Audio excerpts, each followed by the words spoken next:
por favor, como se dice en las competiciones de atletismo, jueces y cronometradores a sus puestos. Ocupen, dice la presidenta del Congreso, señorías, ocupen sus escaños. Bien.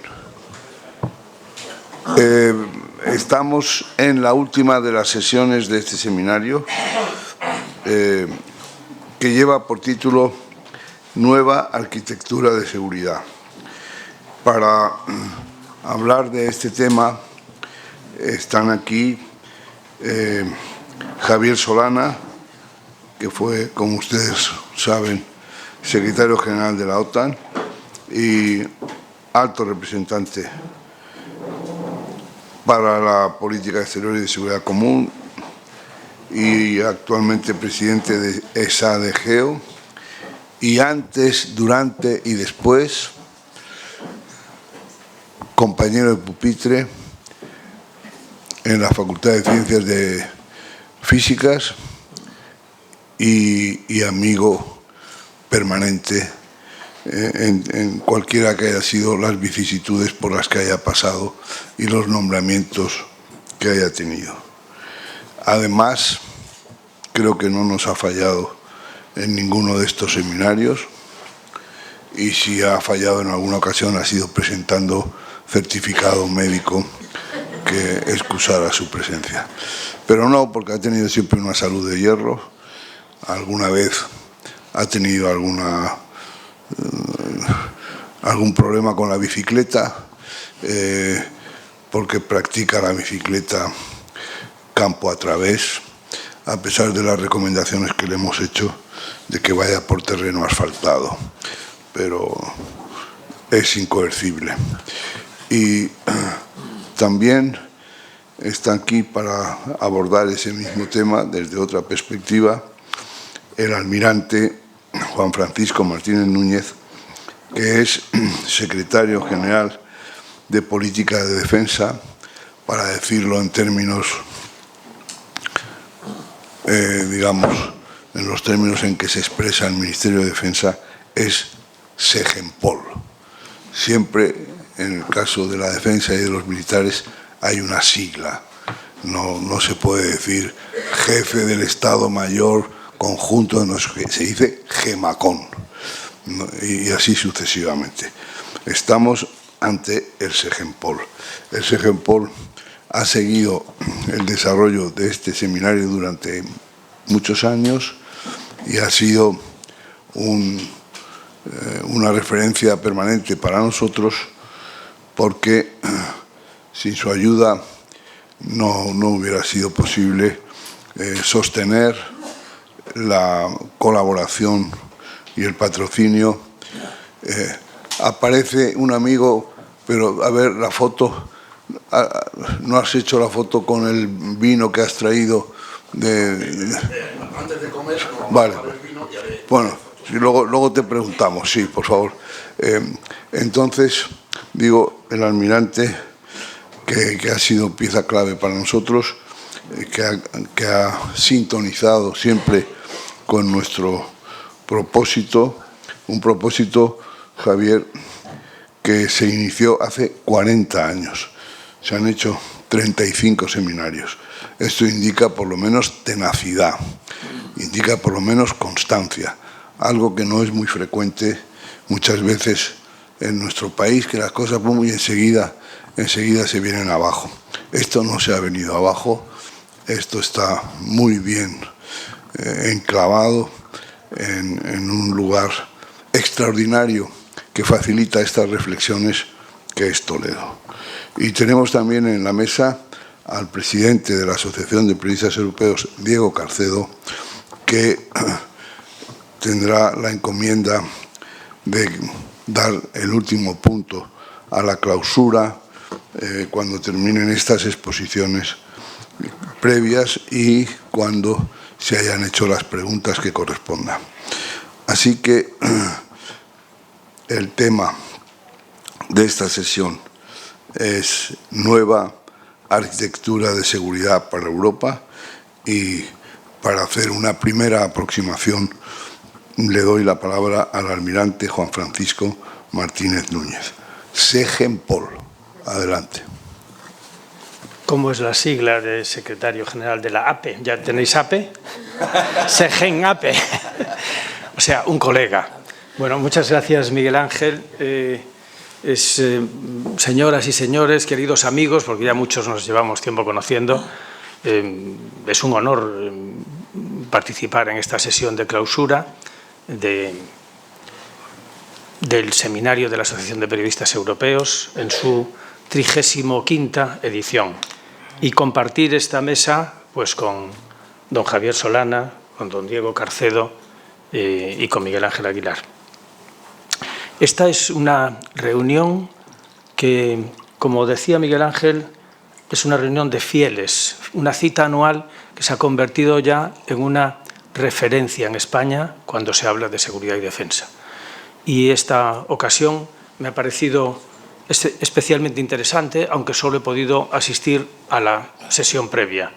Vivimos estos días en una aceleración de las fijas ante la presidencia española, la convocatoria electoral, los recientes momentos que vivimos ante la OTAN, ante una cumbre de Vilnius que va a desarrollar el concepto de Madrid con estructuras de fuerza, estructuras de mando, con una profundización grande de la capacidad de la OTAN de disuadir y defenderse y proteger a nuestros ciudadanos. En la historia reciente de España hay un grupo pequeño de mentes especialmente preclaras, cuya saber intelectual, cuya humildad, cuya capacidad de contacto, de escuchar a los otros, sin duda ha contribuido a situar a nuestro país ya desde las décadas de los 90, donde ahora está. Entre esas mentes preclaras hemos perdido alguna. Yo tengo un sentimiento muy particular de pérdida por la figura de Josep Piqué, pero afortunadamente contamos con muchas otras todavía y entre ellas se me hace difícil pensar en una referencia más importante que Javier Solana, en donde estamos ahora, en su contribución a la Europa que hoy tenemos, a la Alianza Atlántica y en su contribución mucho más amplia a la aldea global, ¿no? A una convivencia en la aldea global que hoy vivimos. Javier Solana es una fuente de inspiración para todos y yo le agradezco mucho su inspiración precisamente en esta última etapa de mi carrera. Bueno, el título del seminario, El nervio de la guerra y el músculo de la paz, resume en muy pocas palabras ese sistema de la seguridad que se compone siempre de un componente duro y un componente blando que tienen que actuar en armonía. Es la paz lo que perseguimos, pero hay que hacerlo en armonía entre esos dos componentes, duros y blandos. Cuando hay intereses muy contrapuestos, la disuasión es quizá la baza fundamental de la paz. Y voy a hacer una referencia recurrente a la disuasión, ¿no? Yo creo que la actitud de la comunidad euroatlántica es tremendamente encomiable en el sacrificio, el esfuerzo de unidad que lleva haciendo desde hace año y medio tras la invasión de Ucrania. Pero un sacrificio que está contribuyendo cada día a la disuasión en los términos de evitar la extensión del conflicto fuera de las fronteras de Ucrania o evitar la extensión del conflicto al uso de armas más odiosas, de destrucción masiva, etc. La disuasión está funcionando en este sentido, pero quizá ha llegado algo tarde. ¿Por qué digo que ha llegado algo tarde? Porque sencillamente, ¿qué hubiera pasado si antes de la invasión,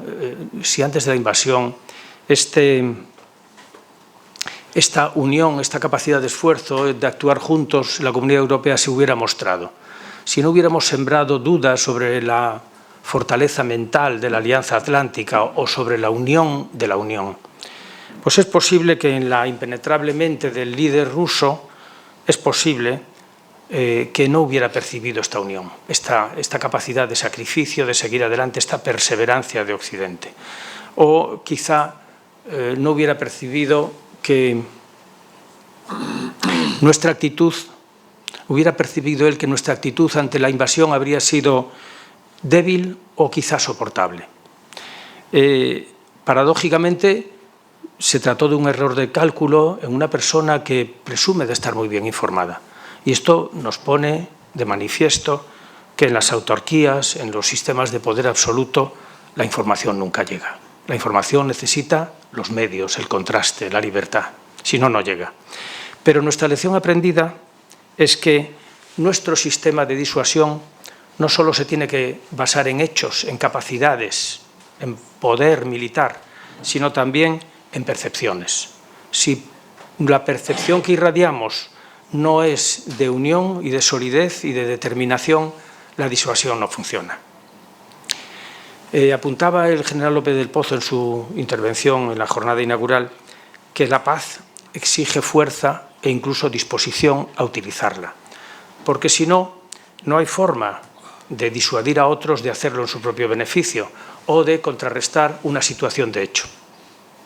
La combinación de este elemento fuerza con el elemento diálogo es todo un arte y desafortunadamente es un arte del que no se puede hacer mucha pedagogía porque los resultados se ven a posteriori. No sabemos dónde está el punto de equilibrio entre disuasión y diálogo. Sabemos que la vía de la negociación y el diálogo, que es la preferida, sin fuerza detrás, sin determinación que la apoye, nos conduce normalmente a vías muertas. Nos deja inermes. También, por otra parte, la tendencia, y es una tendencia en Occidente que tenemos que vigilar, a veces a mostrar un exceso de fuerza, cuando no es necesario mostrar tanta fuerza. No estoy hablando del caso de la situación en Europa, sino ante otras direcciones estratégicas. Hace sentir a otros como débiles, como ciudadanos de segunda. Y esto puede ser un factor de frustración, un factor de generación de odio, que tampoco va a suponer un avance hacia la paz. O sea, la fuerza necesita siempre la mano tendida, pero la mano tendida necesita detrás la fuerza para poder resultar creíble. Sin fuerza, la mano tendida no va a ser creíble. En situaciones excepcionales como la que vivimos de una guerra en Europa, que esta tiene que ser nuestra primera prioridad, lograr que se restaure lo antes posible la paz en Europa, pero una paz digna, porque hay momentos en que, como el actual, no hay alternativa al uso de la fuerza. Bueno, sí hay alternativa, pero no es una alternativa digna, es una alternativa que pasa por la humillación o por tragar con el no respeto al orden internacional. No cabe duda de que nuestra prioridad ahora es dejar claro que no podemos aceptar el retorno a un mundo cimentado en el uso de la fuerza. No podemos aceptar un hecho, un fait accompli. Ucrania, como agredido, tiene todo el derecho a recuperar su libertad y su dignidad. Y España, junto a los aliados y a los países de la Unión Europea y muchos otros socios en el grupo de contacto de Ramstein, están proporcionando a Ucrania una ayuda tremendamente significativa que ha permitido al menos reequilibrar el escenario del conflicto, y estamos ahora en una situación que puede ser difícil, que puede durar unas semanas. Recordemos que tras el desembarco de Normandía no se avanzó rápidamente, pasaron 6 semanas casi hasta poder encontrar puntos débiles, pero una vez que se avanzó, pues avanzó bastante rápido, ¿no? En este punto, en este apoyo, yo quiero citar 3 características del apoyo español. El apoyo español es ágil. Me atrevería a decir que el más ágil de todos. Y esto nos puede llenar de satisfacción. Es discreto. Nos comprometimos en un principio a ser discretos, a no hacer una competición o un concurso de belleza con la ayuda a Ucrania. España lo sigue manteniendo. Y es eficaz.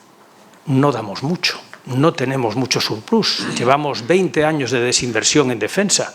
Y somos un país, además, particularmente rápido en desmilitarizar sistemas cuando llegan a su obsolescencia. Y entonces, pues no tenemos mucho surplus. pero damos cosas, como han podido ver en la prensa, bien preparadas, eficaces y tenemos un permanente agradecimiento de las autoridades ucranianas. Tras este periodo, sin duda tenemos que llegar al título de esta última fase de la conferencia, articular una arquitectura de seguridad en Europa. Trabajar para que la posibilidad de una guerra sea cada vez menor. Se ha dicho ya en varias conferencias que la paz no es una situación natural, hoy mismo, la anterior, que requiere esfuerzo, que requiere trabajar por ella. Y hemos asistido a un fracaso, el fracaso de la construcción de la arquitectura de seguridad europea basada en la OSCE y en las medidas de confianza. Seguramente no cultivamos suficientemente esas medidas de confianza, no estuvimos atentos suficientemente y esa arquitectura basada en la confianza pues, no ha dado el resultado suficiente. Decía en la conferencia de hace un año que, ya que la de la confianza no ha dado el resultado suficiente, debemos construir una arquitectura de la desconfianza. Una arquitectura basada en un control exhaustivo y en una disuasión muy potente. Ahora mismo tengo dudas de si está la situación madura para incluso esa arquitectura de la desconfianza. Decía el presidente Macron en una conferencia en Los Inválidos este lunes, muy interesante, de plantear previamente una serie de ecuaciones, ¿no? Una ecuación geográfica, una ecuación de las amenazas, una ecuación industrial.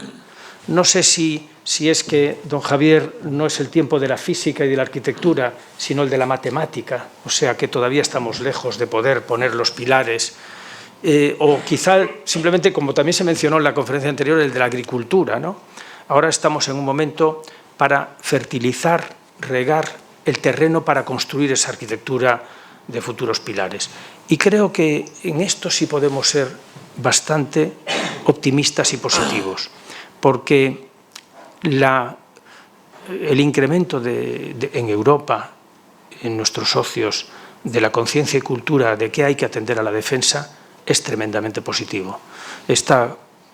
Fertilizar nuestra industria, nuestra tecnología, promover una conciencia de defensa europea son dos elementos fundamentales para algún día poder poner ese pilar que nos conduzca a unas sociedades más resilientes, unas sociedades más fuertes, pero no un castillo fortaleza, sino un castillo con puentes a su alrededor que busquen disminuir el contraste socioeconómico con los países que nos rodean, que ayuden a la gobernanza alrededor y ahí podremos comenzar con una arquitectura inicialmente basada en la desconfianza, pero que algún día pues pueda permitir el odio que esta guerra tan cruel ha generado, no solo en la sociedad ucrania, todos la vemos, todos pues, he tenido la oportunidad de visitar Ucrania en algunas ocasiones, un par de ellas recientemente, y de atender heridos y ayudar también humanitariamente,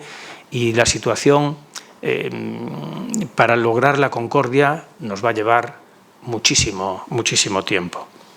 Pero es un camino emprendido, es un camino que España va a impulsar durante la próxima presidencia del Consejo, es un camino que refleja muy bien el concepto estratégico de la OTAN aprobado hace un año en Madrid y es un camino que el camino del refortalecimiento intelectual y refortalecimiento capacitario europeo, yo creo que no nos va a dejar dudas.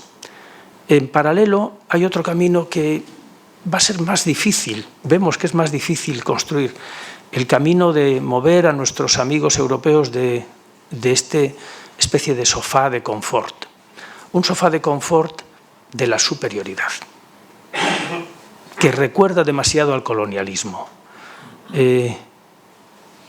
No exigimos nada a Ucrania cuando le damos material y exigimos todo a los países africanos o iberoamericanos cuando les damos algo.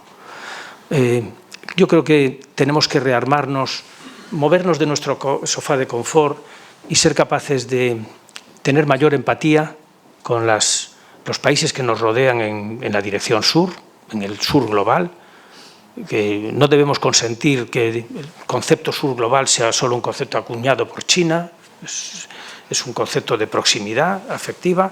Tenemos que trabajar en esa empatía, en ese respeto, en ese saber escuchar y en ese no poner tanta impaciencia y tantos caveats al camino. Hay países que pues, comenzaron con golpes de Estado y que hoy pues, son timbre de esperanza. Me refiero, por ejemplo, a Mauritania.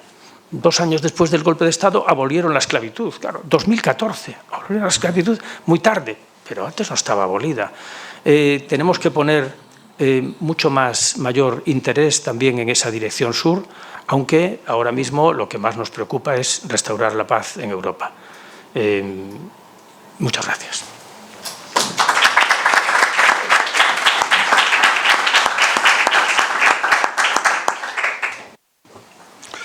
Muchas gracias, almirante. Has hecho un recorrido muy sugestivo sobre esta nueva arquitectura de seguridad y te has apoyado en algunos puntos especialmente significativos. Hace falta que remitir el odio y hace falta ir hacia la concordia. Esta es una receta básica para la construcción de esa nueva arquitectura de seguridad y me atrevo a decir que es una asignatura también a practicar con intensidad en nuestro propio país. Nada mejor para exportar, digamos, la disminución del odio y para exportar el incremento de la concordia que empezar por una práctica activa en esa misma dirección en nuestro país, que a veces se deja invadir por esa polarización que ahora caracteriza la vida política por todas partes. Bien, entonces es el momento de que Javier Solana nos haga alguna reflexión, adelantando que después se prestará también a las preguntas que ustedes quieran hacer.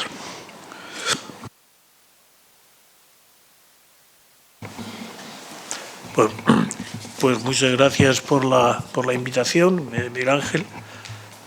Creo que es un honor el estar en estas reuniones que llevan tantos años, que yo ya quisiera llamarle una institución. Cuando una cosa pasa muchas veces pues, y tiene éxito, pues casi se convierte en una institución. Y este paseo en el mes de junio por esta magnífica ciudad parece que sea una cosa que la tenemos en el calendario, como quien tiene otras citas anuales. Bueno, a mí me preguntáis, o me preguntan, nos han preguntado, sobre las estructuras de seguridad, que si son suficientes, no hay suficientes.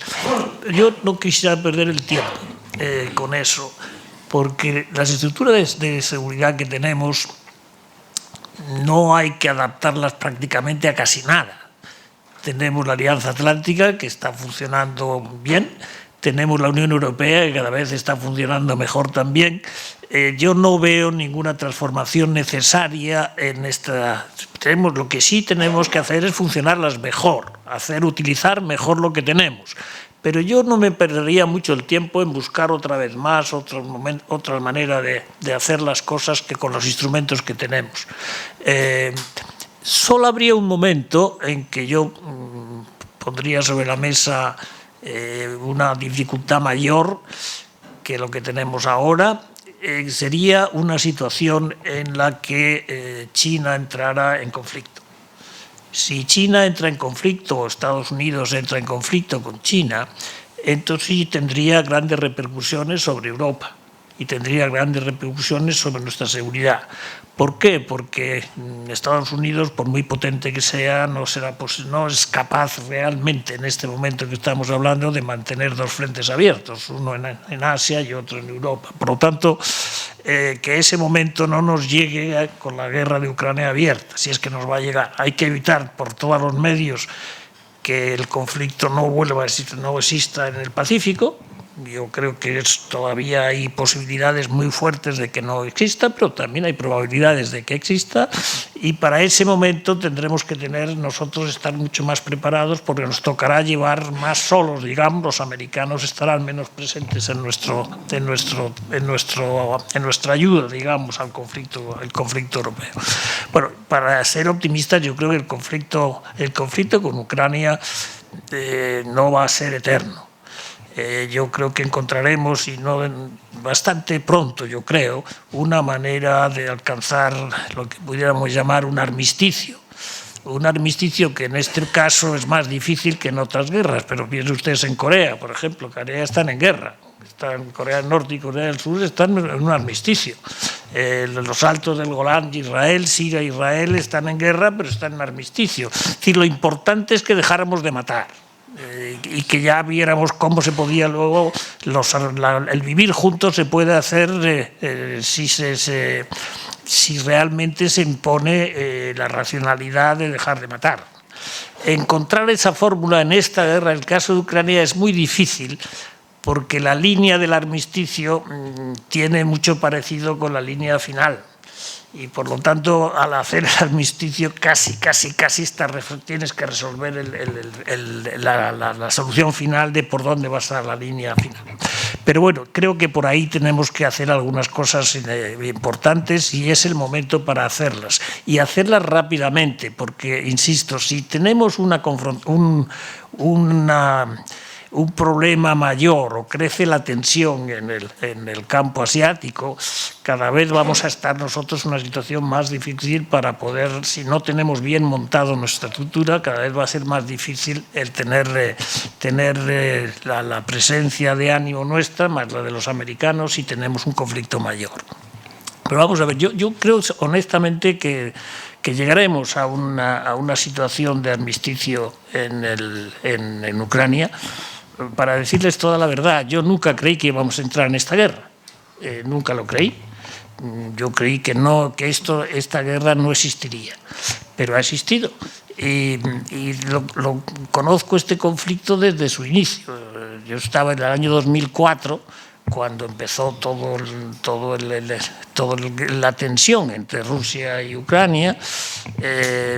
Yo tuve que resolver el problema de que se hicieran unas elecciones nuevas para que no empezara el conflicto. Entonces se hizo las elecciones nuevas, se hicieron, no hubo conflicto entonces en el año 2004, y tuvo que pasar al año 14, cuando fue 10 años después, es cuando fue realmente el momento difícil del conflicto. Pero se ganaron ahí 10 años interesantísimos, donde tenemos que poner todas responsabilidades.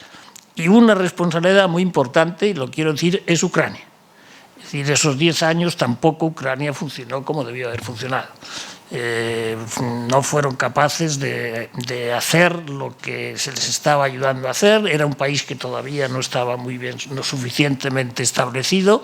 Era un país donde había oligarcas a la rusa, digamos. Es decir, era un país complejo también en ese momento. Es decir, que cuando miramos a Ucrania, todo el conflicto es un conflicto que tiene también un tema de la estabilidad propia interna de Ucrania desde años antes del conflicto. El momento más delicado, que es el año 14, es Putin. Hay una en el año 10 hay elecciones, en el año 14 vuelve a haber elecciones, y ahí Putin tenía la garantía, creía él, que Yanukovych iba a ser su hombre. Y Yanukovych, pues al final no aguantó ni tan siquiera ser el hombre de Putin. Y bueno, pues Yanukovych desapareció y entramos en el conflicto, que es donde empieza realmente el conflicto serio militar, con todos los temas relacionados con Crimea, ¿no? Pero pensad bien que yo creo que en este momento no perdería mucho tiempo en pensar sobre cambios estructurales en las instituciones que tenemos. Las instituciones están funcionando bien, la Unión Europea está funcionando muy bien, Yo realmente quiero no solamente felicitar a lo que ha hecho España, como has dicho tú, que lo ha hecho muy bien, pero en general la Unión Europea lo ha hecho muy bien en el tema que hemos tenido. La reacción, por ejemplo, tan rápida de Alemania, de los países que tenían más capacidad para actuar pronto, yo creo que esto ha estado, yo lo pongo en los grandes puntos positivos de la Unión Europea en la acción. Y, por tanto, no perdería mucho tiempo en eso, perdería mucho más tiempo en otras cosas. Por ejemplo, armamento. ¿De dónde sale el armamento que tiene Europa? ¿Cuánto está construido en Europa? ¿Cuánta parte del armamento que tenemos es europeo? El 60% de lo que compramos de armas se compra fuera de Europa. 60%. Esto es una reflexión que nunca la ponemos sobre la mesa, pero no basta solamente con decir que tenemos ejércitos, ¿no? Hay que tener ejércitos útiles. Es decir, cuando hemos tenido el ejemplo con nuestros tanques, pues nuestros tanques que los habíamos comprado fuera, los queríamos llevar luego a Ucrania y resulta que no se podían llevar, porque no funcionaban. Todo esto es lo que tenemos que estar muchísimo más atentos en la realidad, pero no perder el tiempo en pensar en otras estructuras. Las estructuras están. ¿Hay que funcionarlas mejor? Sí. Pero realmente lo que hay que perder el tiempo es en cómo se planifica y cómo se tiene el material que es necesario. Y vuelvo a insistir, hoy compramos el 60% de lo que compramos en materia militar no sale de Europa. Bueno, pues algo tendremos que hacer para que los europeos podamos también tener producción que esté enfocada a defendernos. Por lo tanto, eso tiene que estar también en la cabeza de los militares para planificar y de los políticos para darle el visto bueno para que se haga. Entonces, yo sí que esto me parece que es lo más importante, no volverse loco con estructuras, es el debate más fácil, pero es el más inútil de todos los debates. Es decir, los debates que tenemos que hacer ahora mismo es cómo se gasta, qué se gasta, dónde se compra y cómo se compra y cómo se mantiene. Yo creo que eso es el tema fundamental y no me cansaré de decirlo. Y para nuestros amigos, los militares españoles, que lo están haciendo estupendamente, lo que tienen que hacer es planificar todo lo que hay que planificar, y lo digo muy fuertemente, europeamente. La planificación española tiene que ser una planificación que se hace con mentalidad europea, no con mentalidad española. Porque si no, no estaremos todos los países europeos tienen que empezar a planificar europeamente y es la única manera de que tengamos la capacidad de actuar seriamente en el momento que sea necesario. Eso es lo que haría la cuestión más importante que repito.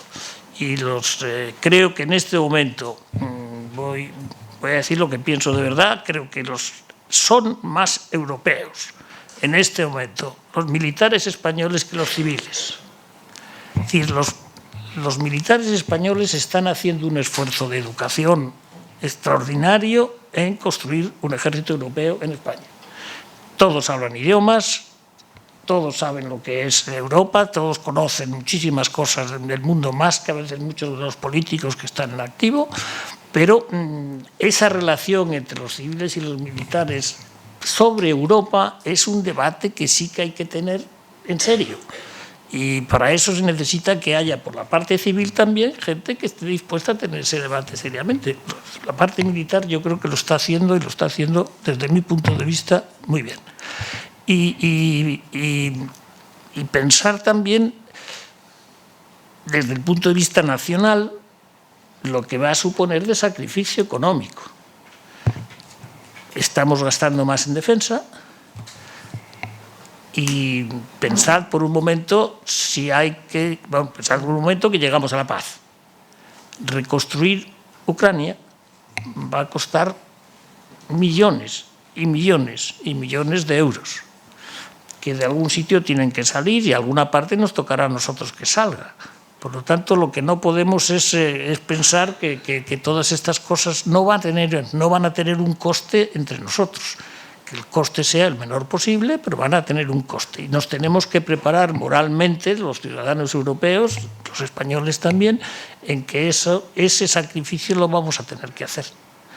Y yo creo que estas son las 2 o 3 cosas que yo os quería decir. No perdáis el tiempo pensando en estructuras. Las estructuras que están son suficientes, utilicémoslas bien. Segundo, tengamos esta conciencia de que todavía no tenemos capacidad de autonomía. Cuando hablamos de autonomía estratégica, hay poca autonomía estratégica porque no tenemos los medios. Los medios los tenemos que comprar fuera. Fijaros por un momento, cuando estamos pensando hace unos meses pensábamos en los aviones que íbamos a comprar, el avión europeo, todas estas cosas. ¿Cuánto ha tardado en que todos los grandes países compraran el F-16 americano? Es decir, si compramos el F-16 americano, perdemos una generación de aviones. Luego, démonos cuenta de las decisiones que tomamos, el significado que tienen, porque los alemanes han comprado 30 y tantos F-16 y están también en la parte que queríamos tener, que los líderes, digamos, del avión europeo. Pues el avión europeo pues va a ser pospuesto, puesto que ya tenemos 16 o los que sean, X de los F-16, que ya toda la reparación, todo eso ya no pasa a manos europeas, sino que pasa a manos americanas, ¿no? Bueno, no quiero cansaros con estas ideas, pero a mí me parece que estas son las reflexiones que hay que hacerse, que son reflexiones de orden moral. Y luego, también de orden moral, es el no pedir a Europa lo que no se le puede pedir. Fácilmente, así a primeras. Europa es una operación importantísima después de la Segunda Guerra Mundial para buscar la paz. No habría Europa si no hubiéramos tenido la voluntad de que Europa fuera pacífica. Acostumbrarnos ahora a una Europa que puede tener algunos momentos en el que no sea pacífica, pues es un proceso de educación grande entre las sociedades también. Si no hay apoyos sociales, no hay apoyo para que se puedan hacer algunas cosas de las que queremos y necesitamos hacer. Por lo tanto, yo no soy pesimista, creo que ser pesimista es una tontería, hay que ser optimista y hay que tomar las cosas seriamente, las que son serias.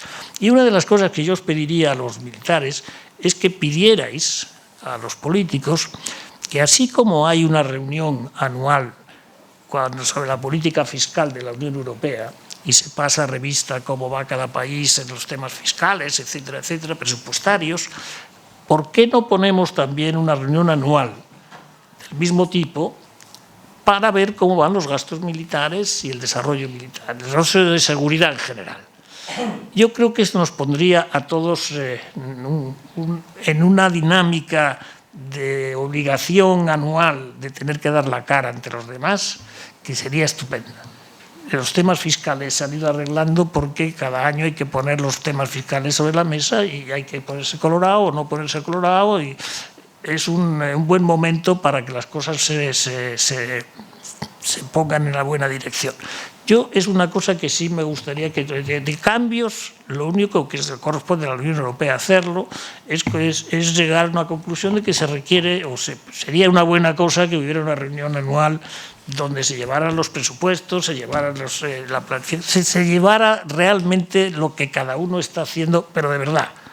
No solamente lo que va a hacer dentro de 20 años, sino lo que estamos de verdad. Las promesas de ayer tienen que verse mañana, pero el mañana no es un mañana lejano, es mañana. Y tomárnoslo en serio.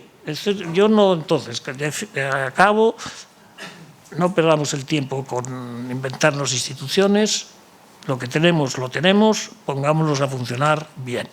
Y sobre todo, yo estoy encantado de decirlo aquí una vez más, a mí me impresiona, estuve el otro día en la Academia de Segovia, bueno, un debate absolutamente que no lo encuentras en muchos países de Europa.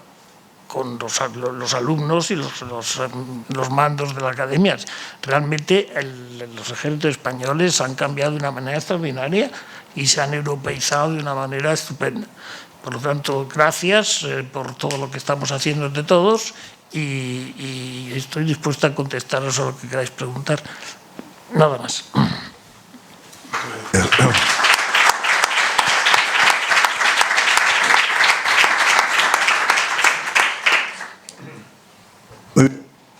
Muchas gracias, Javier.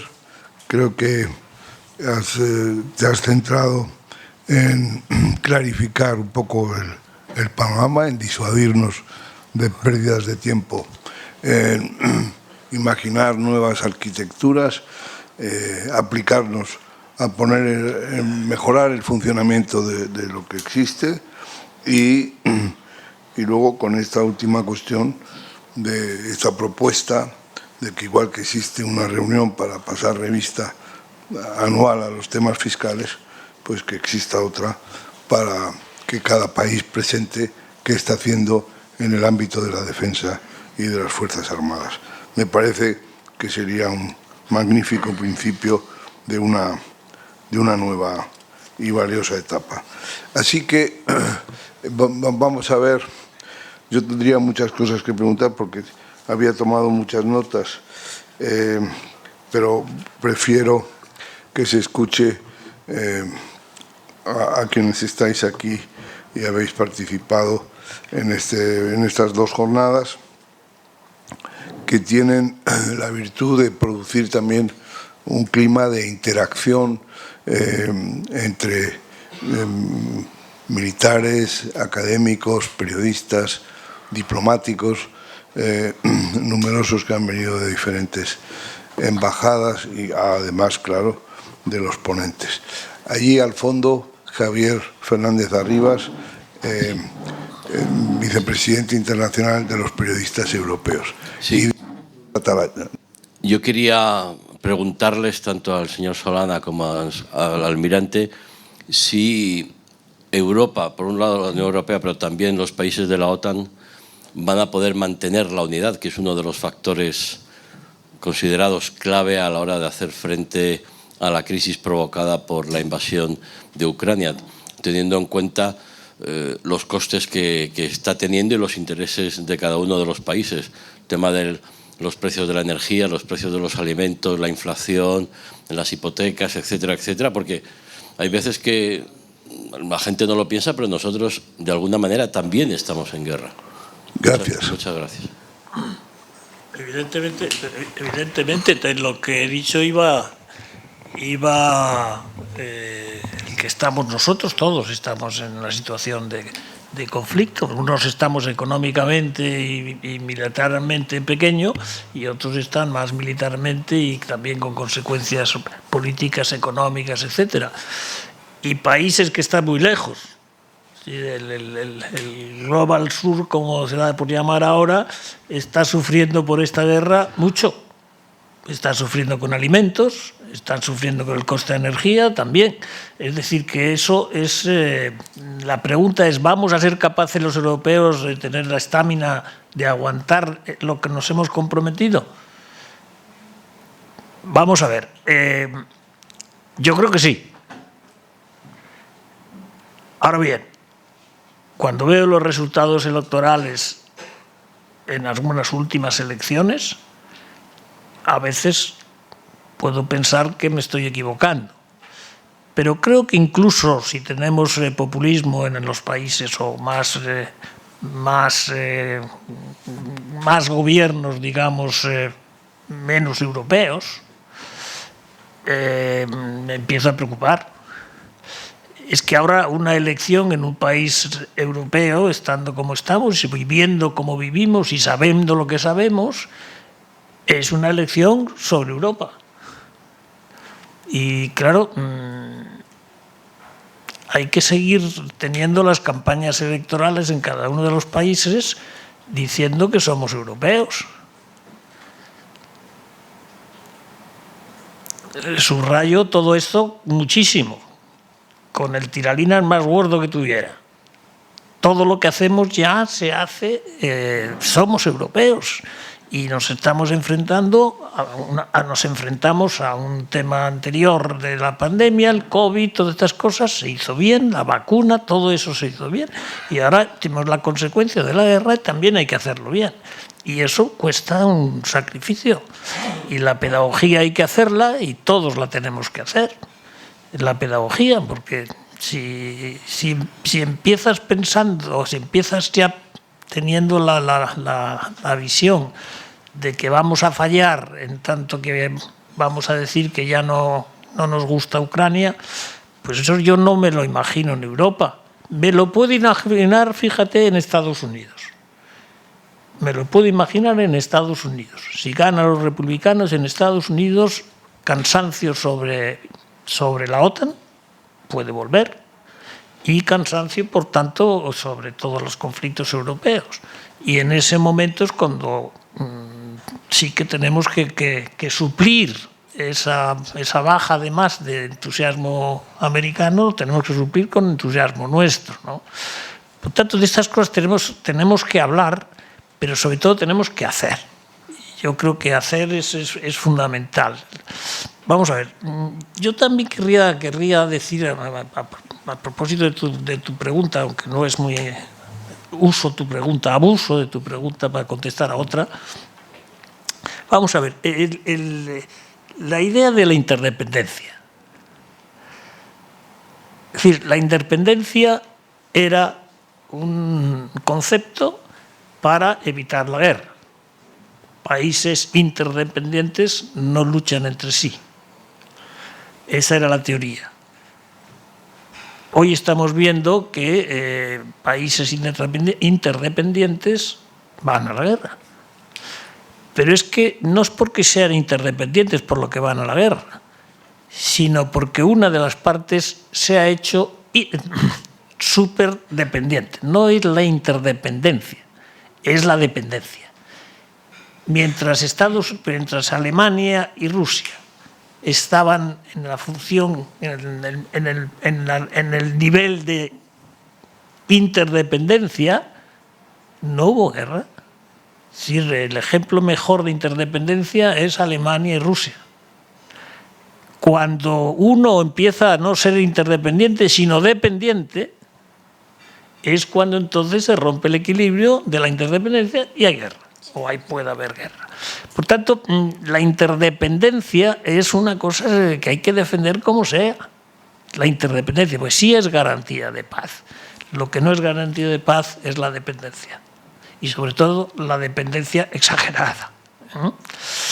Y eso es lo que vamos a ver. Vamos a ver cómo en el tablero mundial.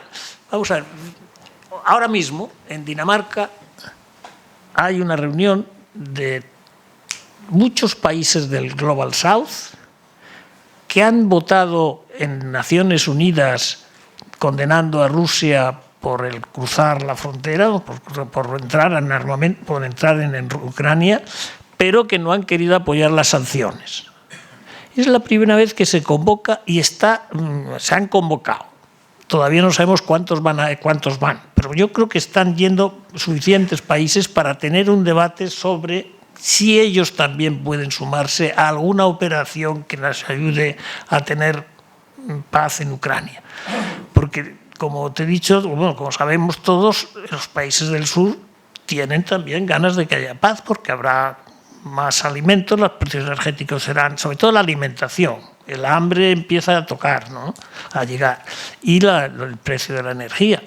Por lo tanto, es una esperanza bonita también, ¿no?, del que llega muy tarde, pero mejor es que llegue alguna vez que no llegue nunca, ¿no? Pero me ha gustado la reunión, el concepto de la reunión que hay. No sé cómo va a salir, pero por lo menos hay un paso en el actuar, en el hacer, en el buscar. Plataformas donde se pueda hablar con los demás, ¿no? Bueno, eso te contesto. Y a la pregunta tuya, pues tenemos que decir que hay que hacer la pedagogía suficiente para aguantar. Gracias. Almirante, ¿quieres decir algo sobre este asunto? Trataré de ser breve. En primer lugar, aprovechar para agradecer la referencia de don Javier Solana a los militares. Estamos muy orgullosos de que 35 años de misiones y a nuestros soldados, a nuestros marineros, se nos puede mirar con lupa. No es normal, no hay otros contingentes que tengan este expediente blanco impoluto, pero lo que tenemos que ser todos conscientes es que el militar español no es un gueto, no es una parte de la sociedad, es la propia sociedad española, es una sociedad diversa. Y en este sentido, creo que lo ha dicho muy bien Javier Solana, no puedo mejorar lo que ha dicho. Creo que la situación de Ucrania, el posconflicto, esperemos que pronto llegue un alto el fuego, va a requerir un esfuerzo sostenido. Y un esfuerzo es algo que todo el mundo puede hacer, un esfuerzo de pico, un esfuerzo de iceberg, pero sostener es más difícil. Sostener el esfuerzo va a requerir en Europa un liderazgo acorde con lo que es la sociedad europea, que es una sociedad diversa, amplia, preocupada, que quiere ser más sabia, apoyada en los nuevos instrumentos, en las tecnologías, el Erasmus, que es una cosa que aquí se ha abonado con un territorio muy fértil. Si los líderes europeos responden a sus sociedades, no habrá problema en sostener ese esfuerzo. Si los líderes europeos son más bien de tendencia populista, cerrada, empiezan a pensar que los desafíos se van a parar en sus fronteras, estarán equivocados. Algunos países del norte que dicen que los países de bandera de la migración, luego les llegan a ellos. O sea que si tenemos estos líderes de visión amplia, que sean líderes similares o extraídos de lo que es el conjunto de la sociedad europea, no me cabe duda de que vamos a seguir sosteniendo este esfuerzo todo el tiempo necesario. Eso es lo que dicen todos en las reuniones de ministros de defensa, as long as it takes, y se va a lograr. Muchas gracias. ¿Hay alguna otra pregunta? No hay ningún. A ver, adelante, Enrique Peris. Gracias. No se cansaría uno de preguntar cómo se va a reconstruir Europa, que, como se dice, va a costar una pasta. Se habla de un nuevo plan Marshall, pero en Estados Unidos salió de la Segunda Guerra Mundial reforzado política y económicamente. Europa, en cambio, está en construcción con perspectiva de ampliaciones y en un problema y en una situación económica, pues bien, no tan boyante como Estados Unidos. ¿Cómo se puede económicamente, quiero decir, reconstruir Europa? Se habla de que hay empresas dispuestas efectivamente a ganar mucho dinero con la reconstrucción, pero ¿cómo se podría eso materializar desde el punto de vista económico con todo lo que va a haber que hacer en un país pues totalmente destruido? Muchas gracias. Yo creo que nuestro amigo quiere saber el esfuerzo, el sacrificio, pero sin olvidar que en esa reconstrucción hay también, como se dice, un nicho importantísimo de negocio, que habrá que ver también cómo se reparte. Pero yo no tengo cifras, se pueden dar cifras, pero vamos, no tengo cifras calculadas, pero por lo que se conoce lo que es de lo que conocimos de las destrucciones de Mostar o de los Balcanes, pues sabemos un poco el orden de magnitud de las cosas. Aquí hay mucha mayor destrucción que Mostar fue destruida total, ¿no? Pero y eso nos tocó a nosotros el rehacer a Mostar, ¿no? Una parte, digamos. Pero a mí no me quiero escapar, pero me preocupa mucho la relación China-Estados Unidos. Es decir, en un mundo donde tengamos una situación muy difícil entre China y Estados Unidos, Europa pasa a estar dependiendo de sí misma casi al 100% o al 85%. En una situación cuando no hay conflicto nada más que estamos pues al 50%, digamos, con los americanos, ¿no? Esos 10% que suban es muchísimo dinero, ¿no? Es muchísimo dinero.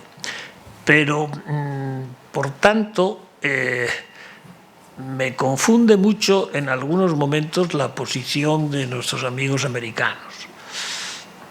Yo he seguido, soy muy amigo del presidente Biden, he viajado con él cuando era vicepresidente, hablo con él cuando lo requiere.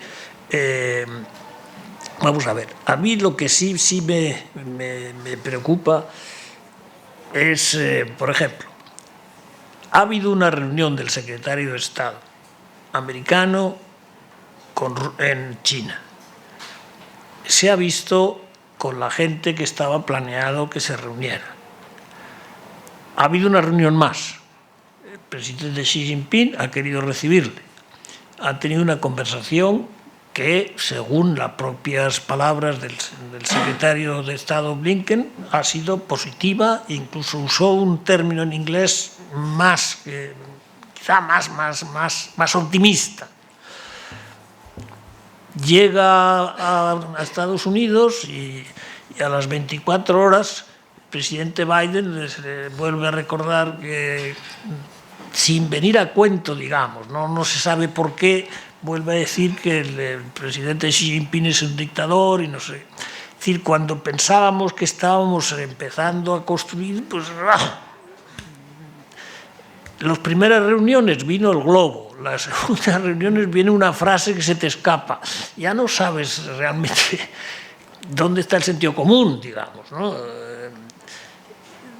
A veces parece que no queremos que las cosas empiecen a arreglarse, ¿no?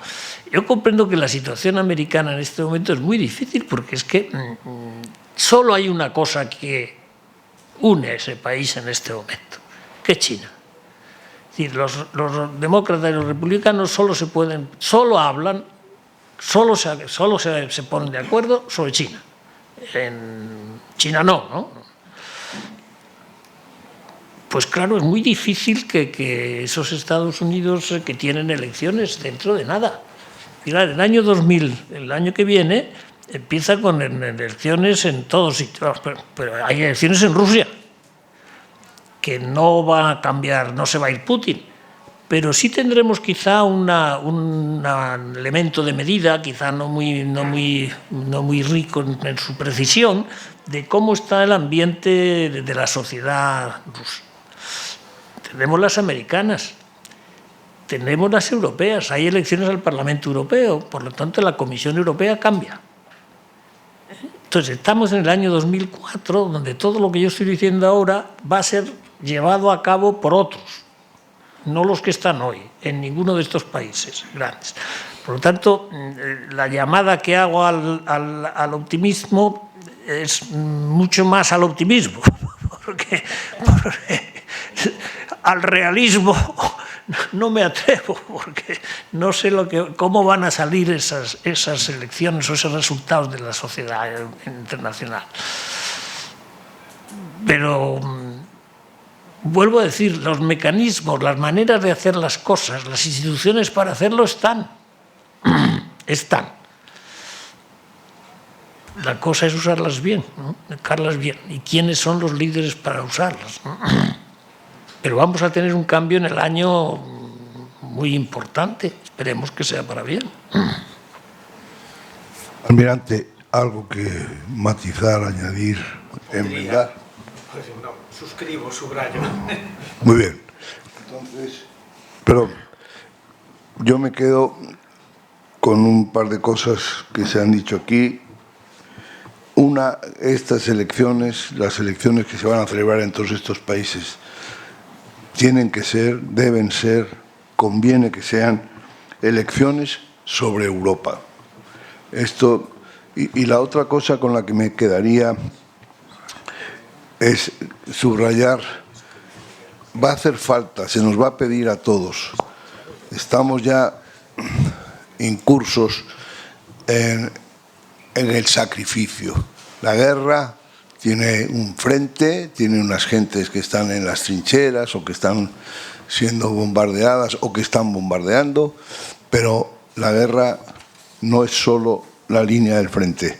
En la retaguardia de ese país y más allá de ese país, en el resto de la Unión Europea, hay necesidad de sacrificio.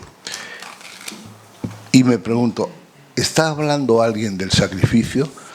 ¿Alguien ha salido a la plaza pública a decir, a hablarle a la gente de sacrificio, no hablarle a la gente de ventajas, no hablarle a la gente de maximizar no se sabe cuántas y cosas tan necesarias, sino decirle, y además de todo esto, hay pendiente, hay por delante un momento de sacrificio porque estamos comprometidos en la defensa de valores, etcétera, etcétera.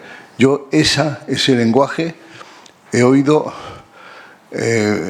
políticos de todo signo, pero no he oído a ninguno que haya hablado de sacrificio. Pero, en fin, queda bastante tiempo para que las cosas mejoren o empeoren. En todo caso, muchísimas gracias a todos, pero de manera más directa y más responsable se lo va a agradecer a ustedes el presidente de la Asociación de Periodistas Europeos, nuestro Diego Carcedo, al que cedo la palabra para estas últimas palabras suyas de clausura. A todos, creo que no ha habido mejor cierre para este seminario, para estas 2 jornadas, que estas 2 intervenciones que acabamos de escuchar. Yo creo que llevamos 35 años y este año, pues una vez más, el seminario pues ha reiterado el interés que siempre despierta. Creo de todas formas que este año, además, de alguna forma un poco especial. Este es un seminario promovido inicialmente por periodistas que tenemos como fundamento de trabajo la actualidad. Y en esta edición del seminario pues estamos coincidiendo con una actualidad grave y dramática por primera vez, que es una guerra aquí a las puertas de casa, una guerra en Europa, una guerra que nos está afectando a todos, aunque no nos lleguen directamente los drones aquí a nuestras ciudades, pero que nos está afectando de alguna manera a todos, y que una buena parte del desarrollo del seminario, de las intervenciones, han girado justamente, como no podía ser de otra forma, en torno a la guerra entre Ucrania y Rusia. Desgraciadamente, pues no vamos a salir de aquí ofreciendo o propiciando directamente una solución al problema que nos preocupa. Hemos escuchado reiteradamente que la incertidumbre en torno a lo que esto puede durar. Yo escuchaba con mucho interés la intervención de Javier Solana, que he sido de las más optimistas en este sentido que he escuchado, pero que en general pues todos tenemos esa enorme preocupación de que esto no sabemos cuánto va a durar. Yo en mi carrera profesional tuve la oportunidad de estar informando desde diferentes guerras y he comprobado y visto personalmente, por supuesto aquí hay personas que saben mucho más que yo de esto, lo difícil que es poner fin a una guerra. Iniciarla parece que es bastante fácil, pero ponerle fin es difícil. Y desgraciadamente en el caso de la que estamos sufriendo en estos días, lamentamos una cosa muy importante, que es que en año y medio no se hayan constituido algún tipo de idea, de organización, de iniciativa para intentar ponerle fin de alguna manera cuanto antes a la guerra, o por lo menos a intentar lo que el señor Solana denomina un armisticio que detenga por lo menos las muertes que se están produciendo, que como hemos escuchado son muchas. Pero en fin, no voy a alargarme, no soy yo aquí el que viene a dar la conferencia, han sido todos los que han intervenido, desde luego han sido unas intervenciones brillantísimas, que creo que merece la pena que salgan un poco de aquí, de este ambiente en que estamos reunidos, que en este sentido la Asociación de Periodistas Europeos tiene por norma ya desde hace muchos años con estas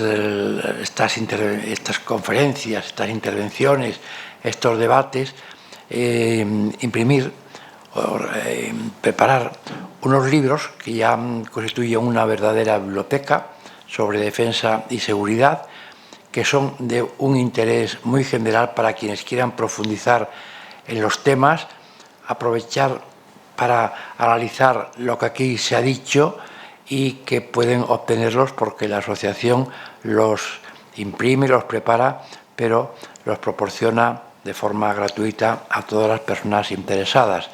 Justamente en muchos casos pues son personas que están haciendo tesis doctorales o que quieren profundizar, desde luego, y encuentran aquí una fuente importante de información en este sentido.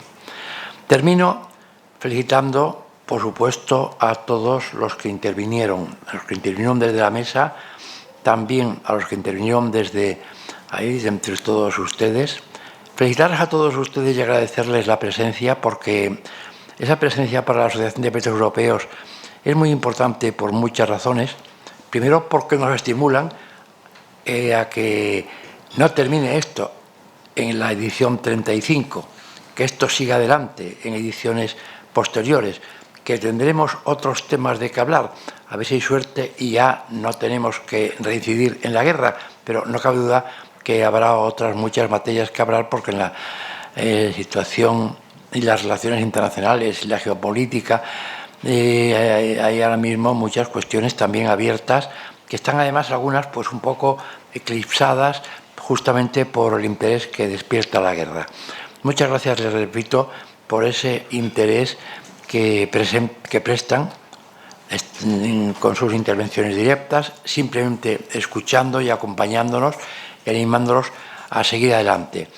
Y quisiera aprovechar algo que señaló el señor Solana y que el almirante, bueno, el almirante, como le afectó directamente, fue mucho más cauto en este sentido, pero yo tuve bastantes oportunidades de moverme por el extranjero y también manejando aquí muchas conversaciones en la vida española, pues es reconocer, como se ha hecho aquí, la importancia que ha cobrado, la fuerza que han cobrado las Fuerzas Armadas españolas, tanto en la situación española como en algo muy importante, el prestigio que nos han proporcionado en el resto del mundo, empezando por Europa, en su participación en Europa, la sensación de orgullo que nos proporciona cada vez que visitamos estos lugares donde están Fuerzas Armadas españolas de diferentes unidades, tanto de la Armada como de la Fuerza Aérea como del Ejército, ayudando a mantener la paz, algo que es muy difícil. Estamos viendo cómo esta mañana se comentó aquí en algunos casos en que Francia, por ejemplo, pues abandonó Mali. Bueno, todos sabemos las circunstancias y sus razones no le faltaban, pero todos también tenemos que, yo quisiera contagiar en esto, por lo menos el orgullo personal, y aprovecho que he sentido que me han proporcionado en algunas ocasiones las Fuerzas Armadas españolas y el orgullo del prestigio que aportan al nombre de España. Muchas gracias a los militares. Yo creo que están dándonos unos grandes ejemplos y, por supuesto, también quiero aprovechar para que podamos seguir contando con su presencia. Como es lógico, el año que viene, precisamente, el seminario es de defensa y de seguridad, sus materias profesionales fundamentales.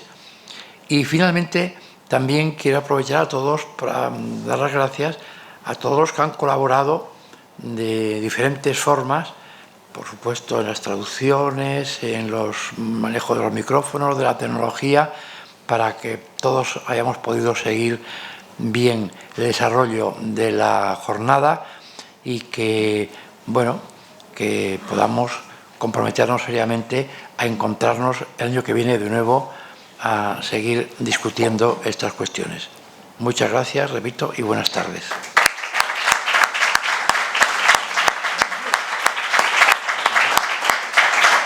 Gracias por la alusión. Que no quede la duda que entre todos los agradecimientos, los de los patrocinadores, el Ministerio de Defensa, la NATO, Indra, Ispasat y la Comunidad de Castilla-La Mancha, cuyo presidente inauguró las jornadas. Muchas gracias.